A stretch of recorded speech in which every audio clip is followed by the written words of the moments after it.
जैसे ही ऐसे स्वरूप में देखा, भिखारी के स्वरूप में, द्वारपालों ने रोका, ठहर जाओ, कहां जा रहे हो?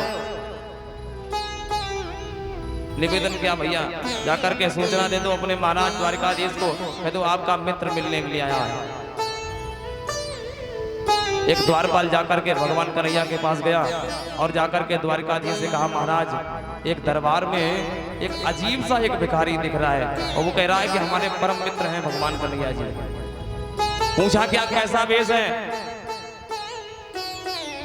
वेश को व्यक्त करते हुए वो द्वारपाल बताता है, कहता वेश कैसा है? बोले शीस पगा न जगा तन पर, प्रभु जाने को आई बसो के गामा, धोती फटी सी लटी दुपटी,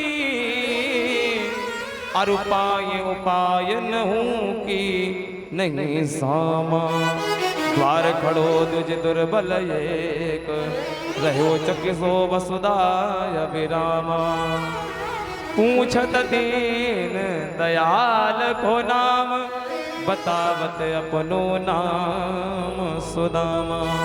ऐसे ही सुदामा नाम लिया। सुदामा नाम जैसे ही सुना भगवान ने, भगवान दौड़ते हुए जाकर के सुदामा जी को गले से लगा लिया।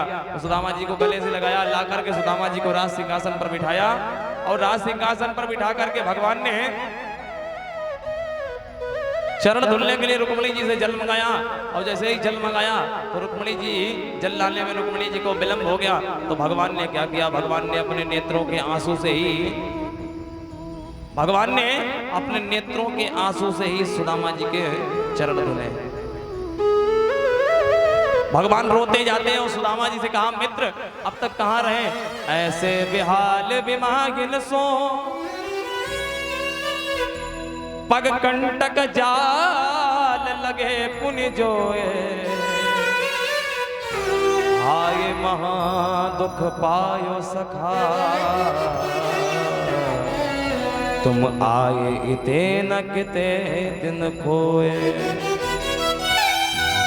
देखी सुदामा की दीन दशा,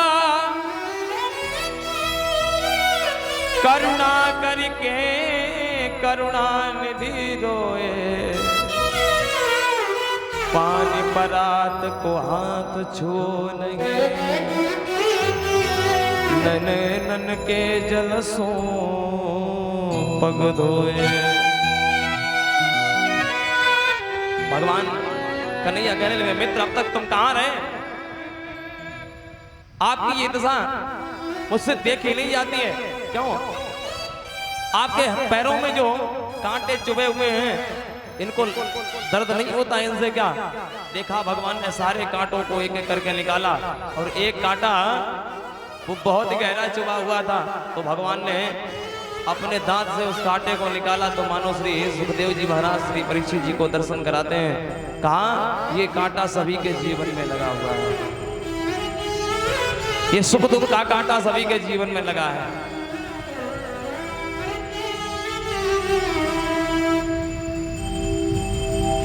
रात्रि काल हुई, रात्रि काल में आज सुदामा जी के चरण दबा रहे हैं भगवान कन्हैया।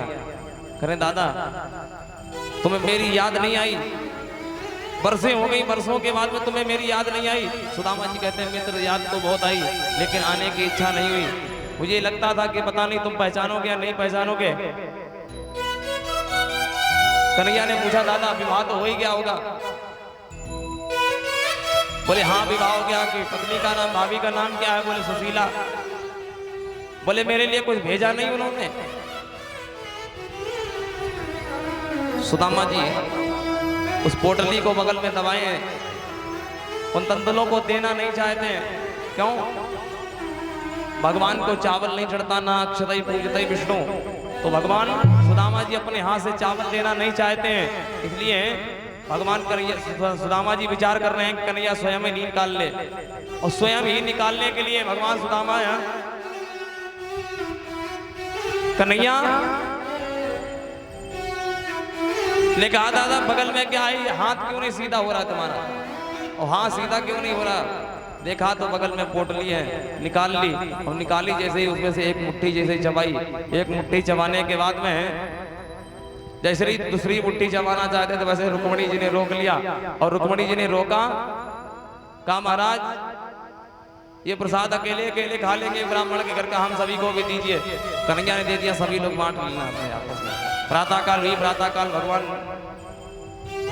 सुदामा जी उठे और सुदामा जी ने उठ करके नित्य क्रिया की। रुक्मणी ने सुंदर सा भोजन बनाया। सुदामा जी ने भोजन नहीं किया, कहा हमारी पत्नी भूखी होगी, हमारी पत्नी भूखी होगी तो हम भी नहीं खाएंगे। चलिए 1 2 3 4 दिन रुके। सुदामा जी ने कहा भैया चलें? हमने कहा चलो, हमारे जाने को समय आएगा। सुदामा जी ने कन्हैया से कहा दादा भैया चलें? कन्हैया ने कहा हाँ बिल्कुल चलो। एक बार नहीं रोको, जा रहे हैं। सुदामा जी विचार करते जा रहे हैं, जाने कछू ना है तो 3 4 दिन रुके, जाने कछू दे दे तो हमारो भलो हो जाता।